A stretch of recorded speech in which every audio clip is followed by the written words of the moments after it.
নমস্কার শ্রোতা বন্ধুরা, গল্পকথন কালবৈশাখীর তরফ থেকে আপনাদের শুভেচ্ছা।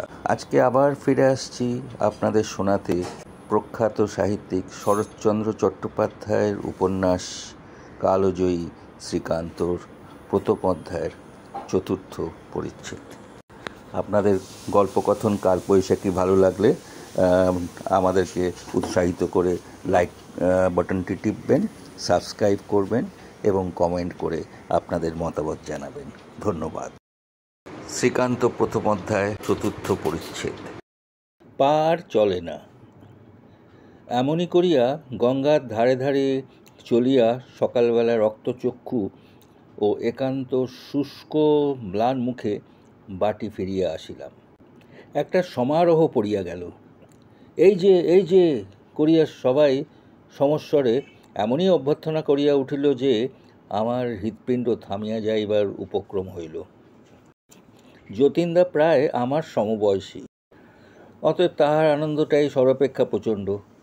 সে কোথা হইতে ছুটিয়া আসিয়া উন্মত্ত চিৎকার শব্দে, এসেছে শ্রীকান্ত, এই এলো মেজদা বলিয়া বাড়ি ফাটাইয়া আমার আগমন বার্তা ঘোষণা করিয়া দিল এবং মুহূর্তে বিলম্ব না করিয়া পরম সমাদরে আমার হাতটি ধরিয়া টানিয়া আনিয়া বৈঠকখানার পাপোশের উপর দাঁড় করাইয়া দিল। সেখানে মেজদা গম্ভীর মনোযোগের সহিত পাশের পড়া পড়িতেছিলেন। মুখ তুলিয়া একটিবার মাত্র আমার প্রতি দৃষ্টিপাত করিয়া পুনশ্চ পড়ায় মন দিলেন। অর্থাৎ বাক্সিকার হস্তগত করিয়া নিরাপদে বসিয়া যেরূপে অবহেলার সহিত অন্যদিকে চাহিয়া থাকে, তাহারও সেই ভাব। শাস্তি দিবার এত বড় মহেন্দ্রযোগ তাহার ভাগ্যে আর কখনো ঘটিয়াছে কিনা সন্দেহ। মিনিটখানেক চুপচাপ। সারা রাত্রি বাহিরে কাটাইয়া গেলে কর্ণযুগল ও উভয় গণ্ডের উপর যে সকল ঘটনা ঘটিবে তাহা আমি জানিতাম, কিন্তু আর যে দাঁড়াইতে পারি না, অথচ কর্মকর্তারও ফুরসত নাই, তাহারও যে আবার পাশের পড়া। আমাদের এই মেজদাদাটিকে আপনারা বোধ করি এত শীঘ্র বিস্মৃত হন নাই। সেই যাহার কঠোর তত্ত্বাবধানে কাল সন্ধেকালে আমরা পাঠ্যাভাস করিতেছিলাম এবং ক্ষণেক পরেই যাহার সুগম্ভীর ও ও রবে ও সেজ ওল্টানো চোটে গতরাত্রির সেই দি রয়্যাল বেঙ্গলকেও দিশেহারা হইয়া একেবারে ডালিমতলায় ছুটিয়া পালাইতে হইয়াছিল, সেই তিনি। পাঁজিটা একবার দেখো দেখি রে সতীশ, এবেলা আবার বেগুন খেতে আছে নাকি? বলিতে বলিতে পাশের দ্বার ঠেলিয়া পিসিমা ঘরে পা দিয়াই আমাকে দেখিয়া অবাক হইয়া গেলেন। কখন এলি রে? কোথায় গিয়েছিলি? ধন্যী ছেলে বাবা তুমি। সারা রাত্রিটা ঘুমোতে পারিনি, ভেবে মরি সেই যে ইন্দ্রের সঙ্গে চুপি চুপি বেরিয়ে গেল, আর দেখা নেই।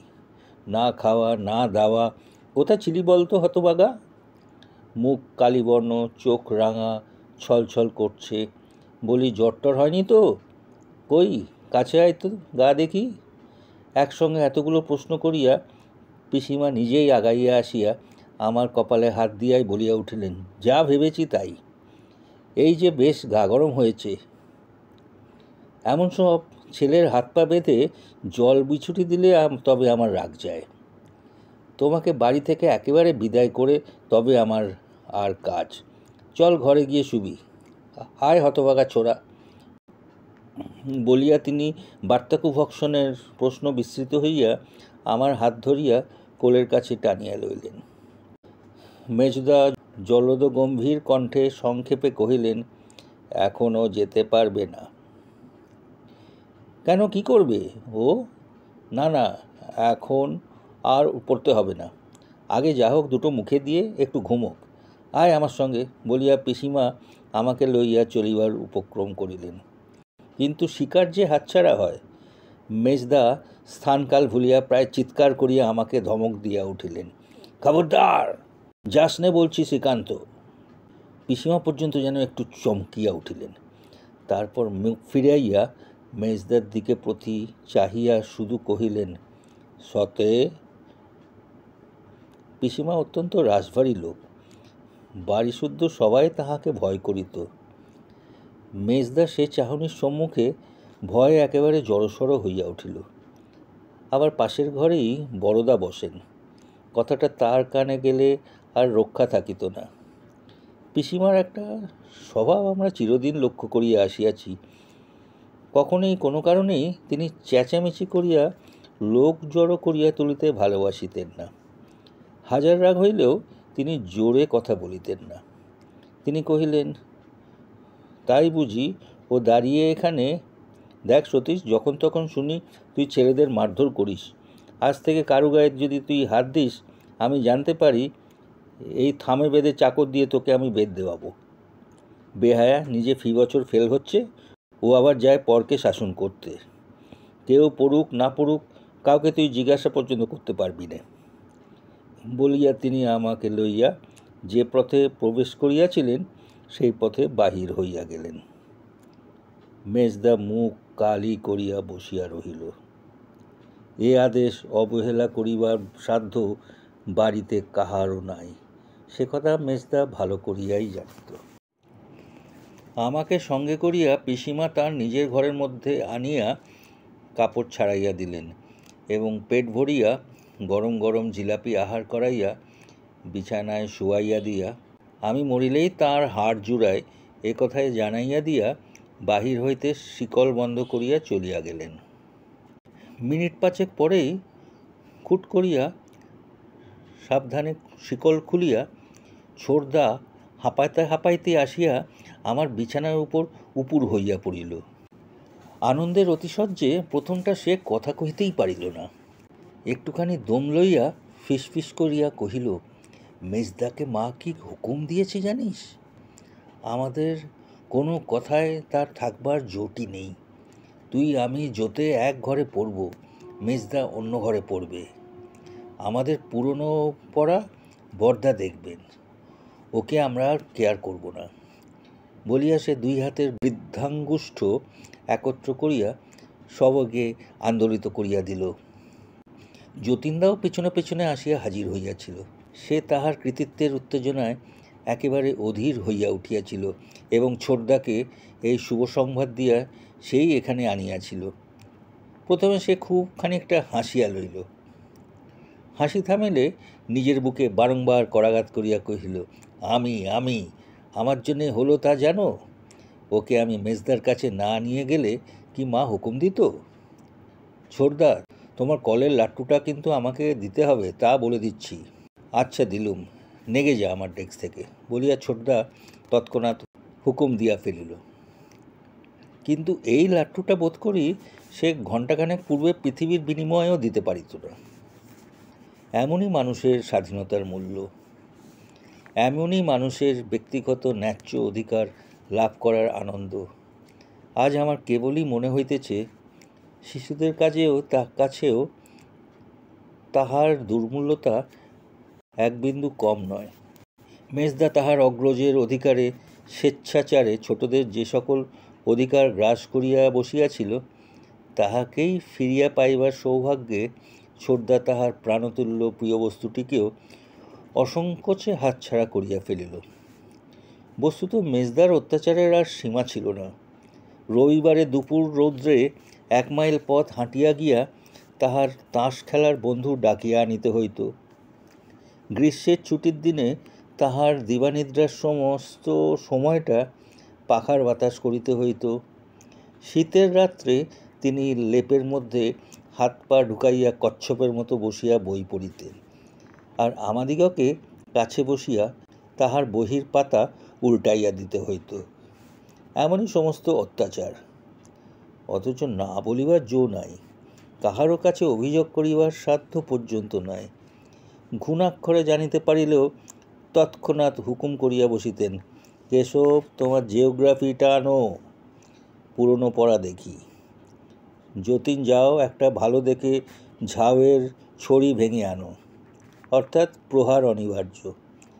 অতএব আনন্দের মাত্রাও যে ইহাদের বাড়াবাড়িতে গিয়া পড়িবে, ইহাও আশ্চর্যের বিষয় নয়। কিন্তু সে যতই হোক, আপাতত তাহাকে স্থগিত রাখা আবশ্যক, কারণ স্কুলের সময় হইতেছে আমার জ্বর, সুতরাং কোথাও যাইতে হইবে না।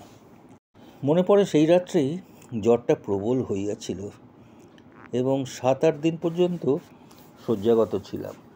তার কতদিন পরে স্কুলে গিয়েছিলাম এবং আরও যে কতদিন পরে ইন্দ্রের সহিত আবার দেখা হইয়াছিল তাহা মনে নাই, কিন্তু সেটা যে অনেক দিন পরে একথা মনে আছে। সেদিন শনিবার, স্কুল হইতে সকাল সকাল ফিরিয়াছি। গঙ্গার তখন জল মরিতে শুরু করিয়াছে। তাহারই সংলগ্ন একটা নালার ধারে বসিয়া ছিপ দিয়া ট্যাংরা মাছ ধরিতে বসিয়া গিয়াছি। অনেকেই ধরিতেছে। হঠাৎ চোখ পড়িল, কে একজন অদূরে একটা সরঝাড়ের আড়ালে বসিয়া টপাটপ মাছ ধরিতেছে। লোকটিকে ভালো দেখা যায় না, কিন্তু তাহার মাছ ধরা দেখা যায়। অনেকক্ষণ হইতেই আমার এই জায়গাটা পছন্দ হইতেছিল না। মনে করিলাম উহারই পাশে গিয়া বসি। ছিপ হাতে করিয়া একটুখানি ঘুরিয়া দাঁড়াইবা মাত্র সে কহিল, আমার ডান দিকে বস। ভালো আছিস তো রে শ্রীকান্ত? বুকের ভিতরটা ধক করিয়া উঠিল। তখনও তাহার মুখ দেখিতে পাই নাই, কিন্তু বুঝিলাম এ ইন্দ্র। দেহের ভিতর দিয়া বিদ্যুতের তীব্র প্রবাহ বহিয়া গেল। বিদ্যুতের তীব্র প্রবাহ বহিয়া গেলে যে যেখানে আছে একমাত্রে যেমন সজাগ হইয়া ওঠে, ইহার কণ্ঠস্বরেও আমার সেই দশা হইল। চক্ষের পলকে সর্বাঙ্গের রক্ত চঞ্চল উদ্দাম হইয়া বুকের উপর আচার খাইয়া পড়িতে লাগিল। কোনো মতেই মুখ দিয়া একটা জবাব বাহির হইল না। এই কথাগুলি লিখিলাম বটে, কিন্তু জিনিসটা ভাষায় ব্যক্ত করিয়া পরকে বোঝানো শুধুই যে অত্যন্ত কঠিন তা নয়, বোধ করি বা অসাধ্য। কারণ বলিতে গেলে এই সমস্ত বহু ব্যবহৃত মামলি বাক্যরাশি, যেমন বুকের রক্ত তোলপাড় করা, উদ্যম চঞ্চল হইয়া আছাড় খাওয়া, তড়িৎ প্রবাহ বহিয়া যাওয়া, এসব ছাড়া তো আর পথ নাই। কিন্তু কতটুকু ইহাতে বুঝাইল? যে জানে না তাহার কাছে আমার মনের কথা কতটুকু প্রকাশ পাইল? আমি বা কী করিয়া তাহাকে জানাইব, এবং সেই বা কী করিয়া তাহা জানিবে যে নিজের জীবনে একটি দিনের তরে অনুভব করে নাই, যাহাকে প্রতিনিয়ত স্মরণ করিয়াছি, কামনা করিয়াছি, আকাঙ্ক্ষা করিয়াছি, অথচ পাছে কোথাও কোনোরূপে দেখা হইয়া পড়ে এই ভয়ে অহরহ কাঁটা হইয়া আছি। সে এমনই অকস্মাৎ এতই অভাবনীয় রূপে আমার চোখের উপর থাকিয়া আমাকে পাশে আসিয়া বসিতে অনুরোধ করিল। পাশে গিয়াও বসিলাম, কিন্তু তখনও কথা কহিতে পারিলাম না।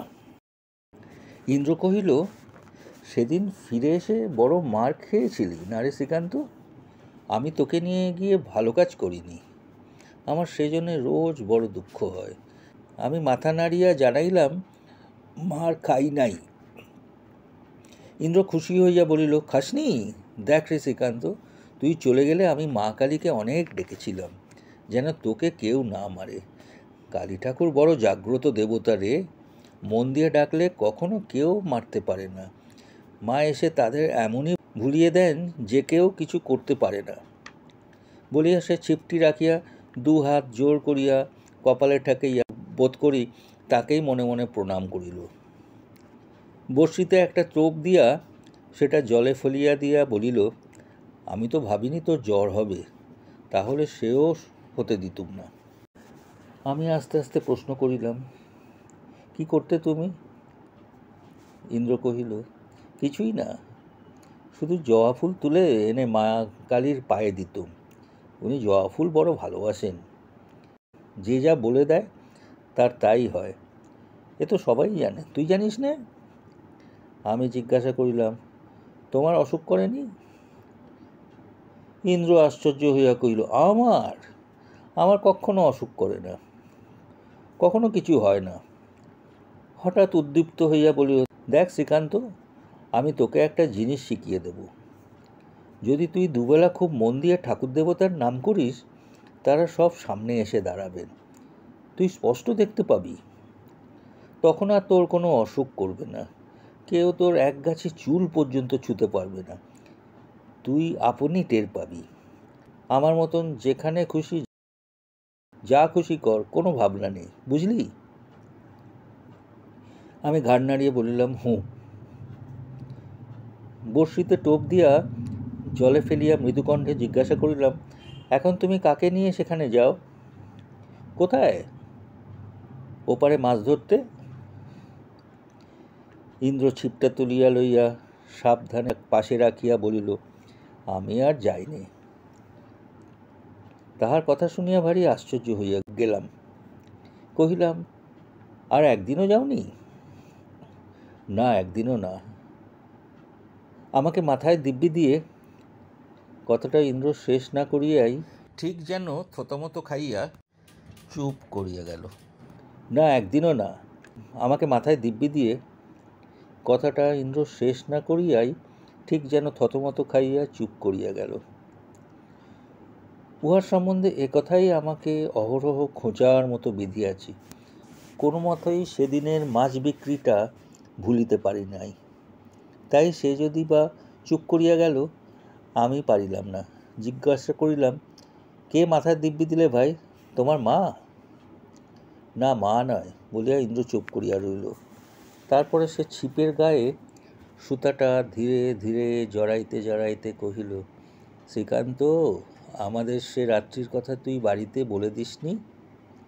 আমি বললাম, না, কিন্তু তোমার সঙ্গে চলে গিয়েছিলাম তা সবাই জানে। ইন্দ্র আর কোনো প্রশ্ন করিল না। আমি ভাবিয়াছিলাম এইবার সে উঠিবে, কিন্তু তাহাও করিল না। চুপ করিয়া বসিয়া রহিল। তাহার মুখে সর্বদাই কেমন একটা হাসির ভাব থাকে, এখন তাহাও নাই। এবং কি একটা সে যেন আমাকে বলিতে চায়, অথচ তাহাও পারিতেছে না বলিয়া উঠিতেও পারিতেছে না। বসিয়া থাকিতেও যেন অস্বস্তি বোধ করিতেছে। আপনার 5 জন এখানে হয়তো বলিয়া বসিবেন, এটি বাবু তোমার কিন্তু মিছে কথা। অতখানি মনস্তত্ত্ব আবিষ্কার করিবার বয়সটা তো তার নয়। আমিও তাহা স্বীকার করি, কিন্তু আপনারাও এ কথাটা ভুলিতেছেন যে আমি ইন্দ্রকে ভালোবাসিয়াছিলাম। একজন আরেকজনের মন বুঝে সহানুভূতি এবং ভালোবাসা দিয়া, বয়স এবং বুদ্ধি দিয়া নয়। সংসারে যে যত ভালোবাসিয়াছে, পরের হৃদয়ের ভাষা তাহার কাছে তত ব্যক্ত হইয়া উঠিয়াছে। এ অত্যন্ত কঠিন অন্তর্দৃষ্টি শুধু ভালোবাসার জোরেই পাওয়া যায়, আর কিছুতে নয়। তাহার প্রমাণ দিতেছি। ইন্দ্র মুখ তুলিয়া কি যেন বলিতে গেল, কিন্তু বলিতে না পারিয়া সমস্ত মুখ তাহার অকারণে রাঙা হইয়া উঠিল। তাড়াতাড়ি একটা স্বরের ডাঁটা ছিঁড়িয়া নতমুখে জলের উপর নাড়িতে নাড়িতে কহিল, শ্রীকান্ত, কি ভাই, তোর কাছে টাকা আছে? ক টাকা? এই ধর 5 টাকা আছে, তুমি নেবে? বলিয়া আমি ভারী খুশি হইয়া তাহার মুখ পানে চাহিলাম। এই কটাই টাকাই আমার ছিল। ইন্দ্রর কাজে লাগিবার অপেক্ষা তাহার সদ্ব্যবহার আমি কল্পনা করিতেও পারিতাম না। কিন্তু ইন্দ্র তো কই খুশি হইল না। মুখ যেন তার অধিকতর লজ্জায় কি একরকম হইয়া গেল। কিছুক্ষণ চুপ করিয়া থাকিয়া কহিল, কিন্তু আমি তো এখন তোকে ফিরিয়ে দিতে পারবো না। আমি আর চাই নে বলিয়া সগর্বে তাহার মুখের পানে চাহিলাম। আবার কিছুক্ষণ সে মুখ নিচু করিয়া থাকিয়া ধীরে ধীরে কহিল, আমি নিজে চাইনি, একজনদের দিতে হবে তাই। তারা বড় দুঃখী রে, খেতেও পায় না। তুই যাবি সেখানে? চক্ষের নিমেষে আমার সে রাত্রির কথা মনে পড়িল। কহিলাম, সেই যাদের তুমি টাকা দিতে নেমে যেতে চেয়েছিলে? ইন্দ্র অন্যমনস্কভাবে মাথা নাড়িয়া বলিল, হ্যাঁ, তারাই। টাকা আমি নিজেই তো কত দিতে পারি, কিন্তু দিদি যে কিছুতে নিতে চায় না। তোকে একটিবার যেতে হবে শ্রীকান্ত, নইলে এ টাকাও নেবে না।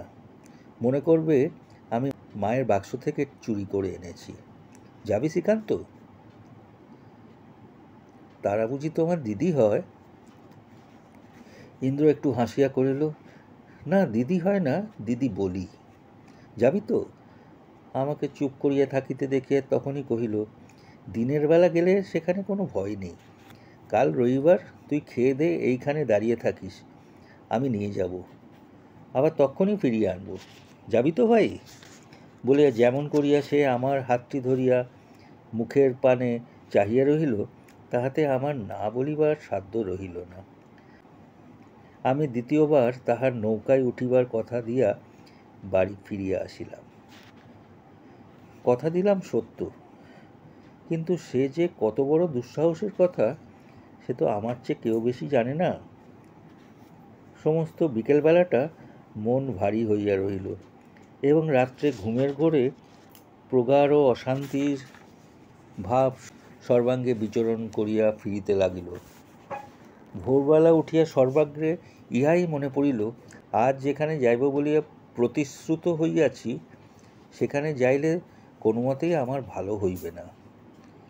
কোনো সূত্রে কেহ জানিতে পারিলে ফিরিয়া আসিয়া যে শাস্তি ভোগ করিতে হইবে, মেজদার জন্য ছোটদা বোধ করি সে শাস্তি কামনা করিতে পারিত না। অবশেষে খাওয়া দাওয়া শেষ হইলে টাকা 5টি লুকাইয়া লইয়া নিঃশব্দে যখন বাহির হইয়া পড়িলাম, তখন এমন কথাও অনেকবার মনে হইল, কাজ নাই গিয়া নাই বা কথা রাখিলাম, এমনই বা তাহাতে কি আসে যায়। যথাস্থানে উপস্থিত হইয়া দেখিলাম ঝড়ঝাড়ের নিচে সেই ছোট্ট নৌকাটার উপর ইন্দ্র উদ্গ্রীব হইয়া অপেক্ষা করিয়া আছে। চোখাচোখি হইয়া মাত্রই সে এমন করিয়া হাসিয়া আহ্বান করিল যে না যাওয়ার কথা মুখেও আনিতে পারিলাম না। সাবধানে ধীরে ধীরে নামিয়া নিঃশব্দে নৌকাটিতে চড়িয়া বসিলাম। ইন্দ্র নৌকা ছাড়িয়া দিল। আজ মনে ভাবি, আমার বহু জন্মে সুকৃতির ফল যে সেদিন ভয়ে পিছাইয়া আসি নাই। সেই দিনটিকে উপলক্ষ করিয়া যে জিনিসটি দেখিয়া লইয়াছিলাম, সারা জীবনের মধ্যে পৃথিবী ঘুরিয়া বেড়াইয়াও তেমন কয়জনের ভাগ্যে ঘটে? আমিও বা তাহার মতো আর কোথায় দেখিতে পাইলাম? জীবনে এমন সব শুভ মুহূর্ত অনেকবার আসে না। একবার যদি আসে, সে সমস্ত চেতনার উপর এমন গভীর একটা ছাপ মারিয়া দিয়া যায় যে সেই ছাঁচেই সমস্ত পরবর্তী জীবন গড়িয়া উঠিতে থাকে। আমার তাই বোধ হয়, স্ত্রীলোককে যে কখনোই আমি ছোট করিয়া দেখিতে পারিলাম না। বুদ্ধি দিয়া যতই কেননা তর্ক করি, সংসারে পিশাচি কি নাই? নাই যদি, তবে পথে ঘাটে এত পাপের মূর্তি দেখি কাহাদের? সবাই যদি সেই ইন্দ্রর দিদি, তবে এত প্রকার দুঃখের স্রোত বহাইতেছে কাহারা? তবু কেমন করিয়া যেন মনে হয় এ সকল তাহাদের শুধু বাহ্য আবরণ। যখন খুশি ফেলিয়া দিয়া ঠিক তার মতোই সতীর আসনের উপর অনায়াসে গিয়া বসিতে পারে। বন্ধুরা বলেন, ইহা আমার একটা অতি জঘন্য শোচনীয় ভ্রম মাত্র। আমি তাহারও প্রতিবাদ করি না, শুধু বলি ইহা আমার যুক্তি নয়, আমার সংস্কার। সংস্কারের মূলে যিনি, জানি না সেই পুণ্যবতী আজও বাঁচিয়া আছেন কিনা। থাকিলেও কোথায় কিভাবে আছেন তাহার নির্দেশ মতো কখনো কোনো সংবাদ লইবার চেষ্টাও করি নাই। কিন্তু কত যে মনে মনে তাকে প্রণাম করিয়াছি, তাহা যিনি শুধু জানিতে পারেন তিনিই জানেন। শ্মশানের সেই সংকীর্ণ ঘাটের পাশে বটবৃক্ষমূলে ডিঙি বাঁধিয়া যখন দুজনে রওনা হইলাম, তখনও অনেক বেলা ছিল। কিছু দূর গিয়া ডান দিকে বনের ভিতর ঠাহর করিয়া দেখায় একটা পথের মতো দেখা গেল। ইন্দ্র তাহাই ধরিয়া ভেতরে প্রবেশ করিল। প্রায় 10 মিনিট চলিবার পর একটা পর্ণকুঠির দেখা গেল।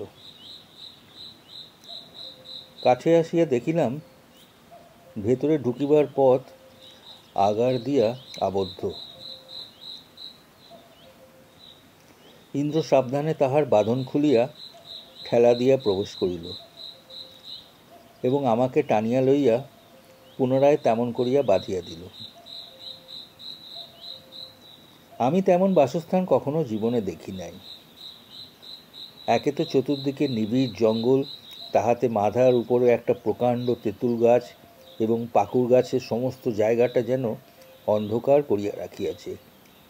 আমাদের সাড়া পাইয়া একপাল মুরগি এবং ছানাগুলা চিৎকার করিয়া উঠিল। একধারে বাঁধা গোটা দুই ছাগল ম্যাঁ ম্যাঁ করিয়া ডাকিয়া উঠিল। সুমুখে চাহিয়া দেখি, ওরে বাবা, একটা প্রকাণ্ড অজগর সাপ আঁকিয়া বাঁকিয়া প্রায় সমস্ত উঠান জুড়িয়া আছে। চক্ষের নিমেষে অস্ফুট চিৎকারে মুরগিগুলাকে আরও ত্রস্ত ভীত করিয়া দিয়া আঁচড় পিচুর করিয়া একেবারে সেই বেড়ার উপর চড়িয়া বসিলাম। ইন্দ্র খিলখিল করিয়া হাসিয়া উঠিয়া কহিল, ও কিছু বলে না রে, বড় ভালো মানুষ, ওর নাম রহিম, বলিয়া কাছে গিয়া তাহার পেটটা ধরিয়া টানিয়া উঠানের উপরে সরাইয়া দিল। তখন নামিয়া আসিয়া ডান দিকে চাহিয়া দেখিলাম, সেই পর্ণকুটিরের বারান্দার উপরে বিস্তর ছেঁড়া চাটাই ও ছেঁড়া কাঁথার বিছানায় বসিয়া একটা পাতলা দীর্ঘকায় পাতলা গোছের লোক প্রবল কাশির পরে হাঁপাইতেছে। তাহার মাথার জটা উঁচু করিয়া বাঁধা, গলায় বিবিধ প্রকারের ছোট বড় মালা, গায়ের জামা এবং পরনের কাপড় অত্যন্ত মলিন এবং এক প্রকার হলদে রঙে ছোপানো। তাহার লম্বা দাড়ি বস্ত্রখণ্ড দিয়া জটার সহিত বাঁধা ছিল বলিয়াই প্রথমটা চিনিতে পারি নাই, কিন্তু কাছে আসিয়া চিনিলাম সে সাপুড়ে। মাস 5-6 পূর্বে তাহাকে প্রায় সর্বত্রই দেখিতাম। আমাদের বাটিতেও তাহাকে কয়েকবার সাপ খেলাইতে দেখিয়াছি। ইন্দ্র তাহাকে শাহজি বলিয়া সম্বোধন করিল এবং সে আমাদিওকে বসিতে ইঙ্গিত করিয়া হাত তুলিয়া ইন্দ্রকে গাঁজার সাজ সরঞ্জাম এবং কলিকাটি দেখাইয়া দিল। ইন্দ্র দ্বিরুক্তি না করিয়া আদেশ পালন করিতে লাগিয়া গেল এবং প্রস্তুত হইলে শাহজি সে কাশির উপর ঠিক যেন মরিবাচি পণ করিয়া টানিতে লাগিল এবং এক বিন্দু ধোঁয়াও পাছে বাহির হইয়া পড়ে এই আশঙ্কায় নাকে মুখে বাম করতল চাপা দিয়া মাথার একটা ঝাঁকানির সহিত কলিকাটি ইন্দ্রের হাতে তুলিয়া দিয়া কহিল, পিও। ইন্দ্র পান করিল না, ধীরে ধীরে নামাইয়া রাখিয়া কহিল, না। শাহুজি অতিমাত্রায় বিস্মিত হইয়া কারণ জিজ্ঞাসা করিল, কিন্তু উত্তরের জন্য এক মুহূর্ত অপেক্ষা না করিয়াই সেটা নিজেই তুলিয়া লইয়া টানিয়া টানিয়া নিঃশেষ করিয়া উপর করিয়া রাখিল। তারপরে দুজনের মৃদু কণ্ঠে কথাবার্তা শুরু হইল। তাহার অধিকাংশ শুনিতেও পাইলাম না, বুঝিতেও পারিলাম না, কিন্তু এই একটা বিষয় লক্ষ্য করিলাম, শাহজি হিন্দিতে কথা বলিল, ইন্দ্র বাংলা ছাড়া কিছুই ব্যবহার করিল না। শাহজির কণ্ঠস্বর ক্রমেই উত্তপ্ত হইয়া উঠিতেছিল এবং দেখিতে দেখিতে তাহা উন্মত্ত চিৎকারে পরিণত হইল। কাহাকে উদ্দেশ্য করিয়া সে যে এরূপ অকথ্য অশ্রাব্য গালিগালাজ করিতে লাগিল তাহা তখন বুঝিলে। ইন্দ্র সহ্য করিয়াছিল বটে, কিন্তু আমি করিতাম না। তারপরে লোকটা বেড়ায় ঠেস দিয়া বসিল এবং অনতিকাল পরেই ঘাড় গুজিয়া ঘুমাইয়া পড়িল। দুজনে কিছুক্ষণ চুপচাপ বসিয়া থাকিয়া যেন অস্থির হইয়া উঠিলাম। বলিলাম, বেলা যায়, তুমি সেখানে যাবে না? কোথায় শ্রীকান্ত? তোমার দিদি টাকা দিতে যাবে না? দিদির জন্যই তো বসে আছি, এই তো তার বাড়ি। এই তোমার দিদির বাড়ি? এরা তো সাপুড়ে মুসলমান।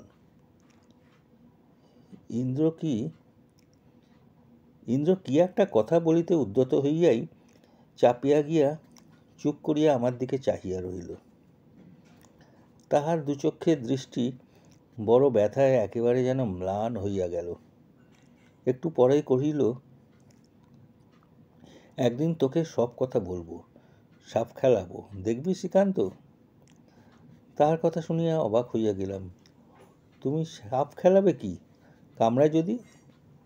ইন্দ্র উঠিয়া গিয়া ঘরে ঢুকিয়া একটা ছোট ঝাঁপি এবং সাপুরের বাঁশি বাহির করিয়া আনিল এবং সম্মুখে রাখিয়া ডেলার বাঁধন আলগা করিয়া বাঁশিতে ফু দিল। আমি ভয়ে আড়ষ্ট হইয়া উঠিলাম। ডালা খুলো না ভাই, ভেতরে যদি গোখরো সাপ থাকে।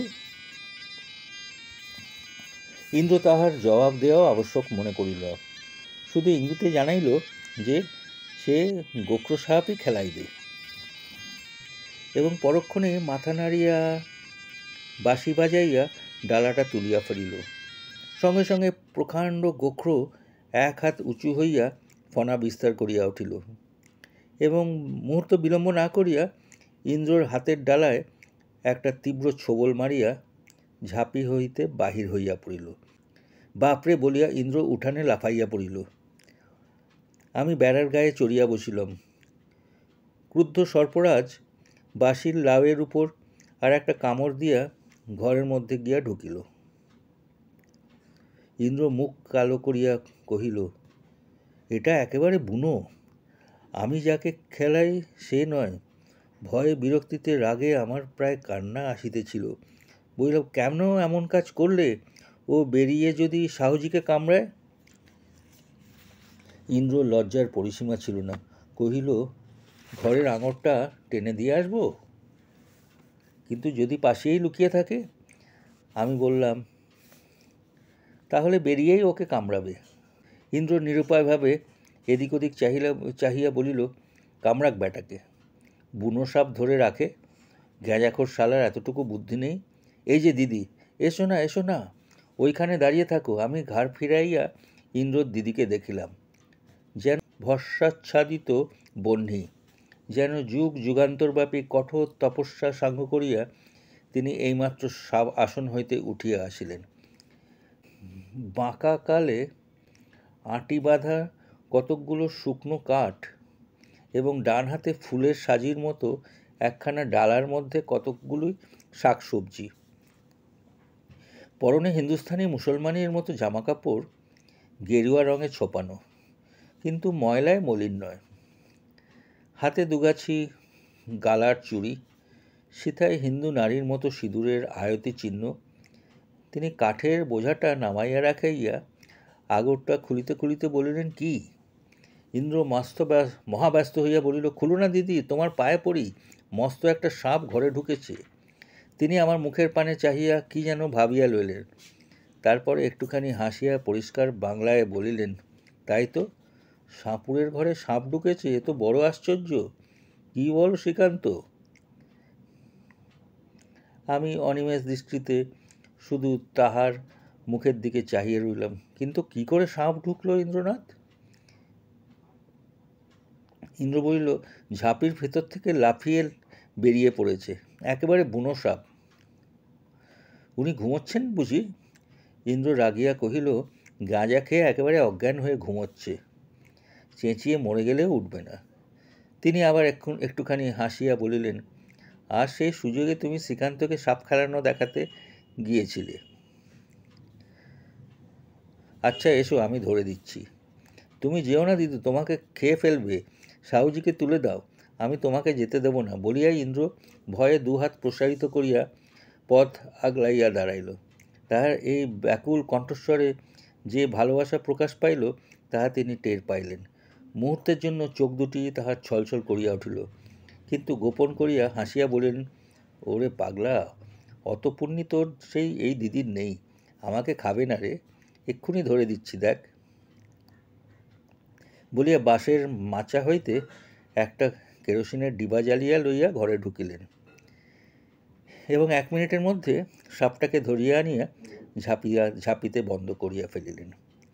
ইন্দ্র টিপ করিয়া তাহার পায়ের উপর একটা নমস্কার করিয়া পায়ের ধুলো মাথায় লইয়া বলিল, দিদি, তুমি যদি আপনার দিদি হতে।